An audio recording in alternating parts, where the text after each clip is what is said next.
ಹರ್ಷಿತಾ ಎಂಬ 22 ವರ್ಷದ ವಧು ತನ್ನ ಮದುವೆಯ ಮೊದಲ ರಾತ್ರಿ ಆತ್ಮಹತ್ಯೆ ಮಾಡಿಕೊಂಡಿರೋ ಘಟನೆ. ಅದ್ದೂರಿ ವಿವಾಹ ಸಮಾರಂಭ ನಡೆದ ಕೆಲವೇ ಗಂಟೆಗಳಲ್ಲಿ ಆಘಾತಕಾರಿ ಸಾವು. ಮೊದಲ ರಾತ್ರಿಗೆ ಎಲ್ಲ ವ್ಯವಸ್ಥೆಗಳು ನಡೆಯುತ್ತಿದ್ವು. ನಾಗೇಂದ್ರ ಸಿಹಿ ತಿಂಡಿಗಳನ್ನು ತರಲು ಹೊರಗೆ ಹೋಗಿದ್ದು ಹಿಂದಿರುಗಿದಾಗ ಕೋಣೆ ಲಾಕ್. ಹರ್ಷಿತಾ ಮೃತಪಟ್ಟಿರುವುದು ಕಂಡುಬಂದಿದೆ.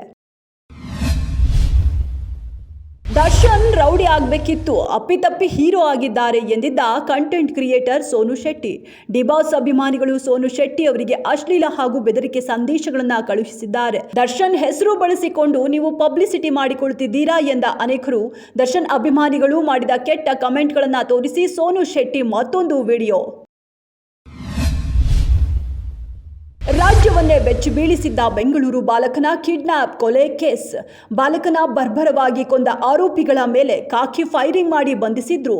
ಸೈಕೋ ಮನಸ್ಥಿತಿಯ ಆರೋಪಿ ಗುರುಮೂರ್ತಿ ಬಾಲಕನ ಮೇಲೆ ಲೈಂಗಿಕ ದೌರ್ಜನ್ಯ ಎಸಗಿದ್ದ. ಬಾಲಕ ವಿರೋಧಿಸಿದ್ದಕ್ಕೆ ಗಂಟಲಿಗೆ ಚುಚ್ಚಿ ಕೊಲೆ ವಿಷಯ ಮರೆಮಾಚಲು ಕಿಡ್ನಾಪ್ ಕತೆ.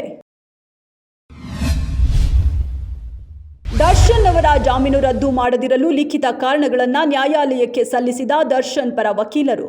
ದರ್ಶನ್ ಯಾವುದೇ ಜಾಮೀನು ಷರತ್ತುಗಳನ್ನು ಉಲ್ಲಂಘಿಸಿಲ್ಲ. ಅಪಹರಣಕ್ಕೆ ದರ್ಶನ್ ಸೂಚನೆ ನೀಡಿದ್ದಾರೆ ಎಂಬುದಕ್ಕೆ ಯಾವುದೇ ಪುರಾವೆಗಳಿಲ್ಲ. ದರ್ಶನ್ ಮತ್ತು ಏತ್ರಿ ನಡುವೆ ಕರೆಗಳು ಅಥವಾ ವಾಟ್ಸಪ್ ಸಂದೇಶಗಳ ವಿನಿಮಯ ಆಗಿಲ್ಲ.